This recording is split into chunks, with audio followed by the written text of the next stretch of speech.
Oh, doctors suck, bro. That's what it comes down to. It's so hard to listen to them. Even with my kidney stone, right? Like how I was talking about that. The way I found out I had a kidney stone is because normally the kidney stone pain you feel in your lower back, and I wasn't getting pain in my lower back, so I didn't think it was a kidney stone. And this was going on for a good year, where I was having insane stomach pains. But I thought it was because like I was allergic to something I was eating. I thought maybe it was celiac disease, which my mom has, which means you're allergic to gluten. I thought it was something like that, and I was fucking with my diet trying to fix it, and some stuff seemed to work, but it was just coincidence. Anyway, one night I can't sleep because I'm in big pain again, and I start throwing up, like just acid just coming up, and uncontrollably. And so eventually, after like hours of this, where my chest was fucking, my muscles were pulling, and I was just in so much pain in my chest from fucking heaving, I was like, all right, I'm going to the hospital. And then they do their x-rays, whatever, and they find the kidney stone. Okay, great. But like, to this day, they don't really have a good explanation as to why I was throwing up like that.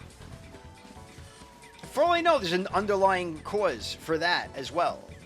Like, they're just like, oh, it's probably the kidney stone. That's their answer. But there's no, like, correlation. Like,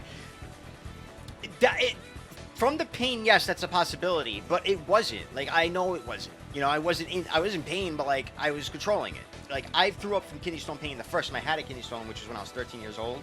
That was from the pain. I know the difference. I wasn't in that level of pain. Like, shit, the pain I was in was coming from throwing up, like, that was the intense pain. Because my chest was just, my muscles were pulled. Like, it felt like my chest was ripping. Because this was going on for, like, hours where it was just, like, bile coming up. Sorry to gross you guys out. Happy Friday morning. But it's good to be aware of these things. Point being, be aware that doctors you can't always trust them, bro. They'll kill you as easily as they'll save you with their, lack of caring.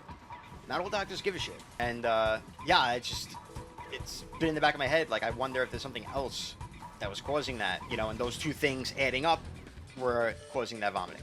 You never know. Like, shit, my mother, for years, like, she was complaining that she was getting, like, out of breath easier. And I mean, she has, like, a million autoimmune diseases. She's, like, the unhealthiest person in the world. She just genetically, like, she's just fucked.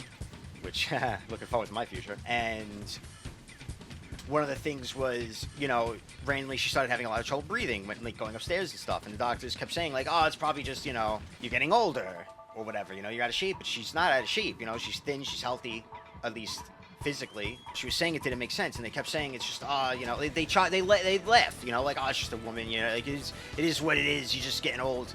Turns out her fucking another genetic thing, she had like a widow's maker whatever heart attack thing in the looming, where all your arteries for your heart are essentially clogged. And thank God they found it when they did, which they only found because she was going into surgery to have cancer removed. And when doing that, they found out that all of her arteries are clogged. So they had to do open heart surgery to fix that. Like, she could have, like, they were like, for the past 2 years, you were like a random step away from a heart attack and dying in your sleep. For however long you've had this for, which could have been a long time. And it gone to the doctors numerous times saying, like, it doesn't feel right, her heart rate goes up when she goes upstairs, stuff like that, and they just brushed it away. It's a shame that this is like the way it works, but that's just how it is. Like, doctors, the thing is, they don't even want to, like, take risks anymore too, because they're so worried of lawsuits and stuff. It's scary. You have to always remember to get, like, second and third opinions for, like, anything that's bothering you. And they're always gonna put in your head, like, oh, you mean I have a contract? Fuck you. Fuck them. Go check it out yourself. Double check.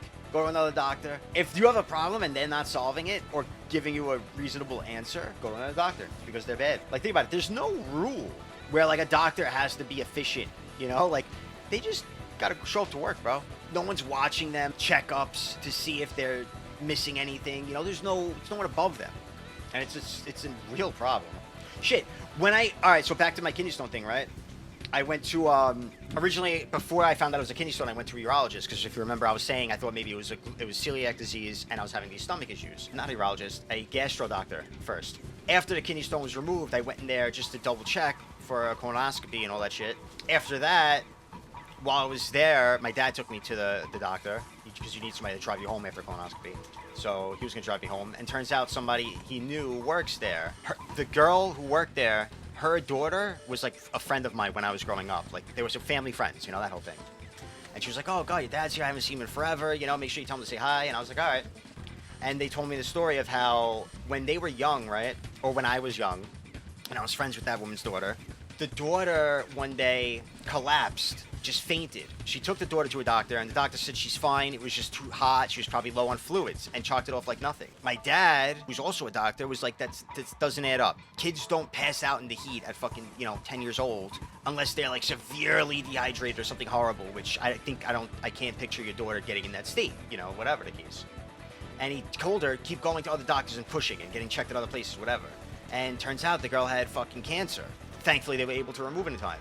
So, like, there's a fucking example. She was like, your dad saved my daughter's life, by the way. Like, that's how she, like, introduced us. Like, when she was like, I know your dad. She was like, you don't remember me? And I was like, no. And she was like, yeah, well, your dad saved my daughter's life when she was a kid. And she was friends with you, blah, blah, blah. There's another example right there as to why I see this, things this way. Because to me, that story's crazy. Went to a doctor, and the doctor was like, yeah, it was probably just because you're a kid. Turns out the fucking girl had cancer. And thankfully, they caught it before it, like, spread. And now she's healthy. I like how all that stuff tied in really well. They were all tied into my kidney stone somehow.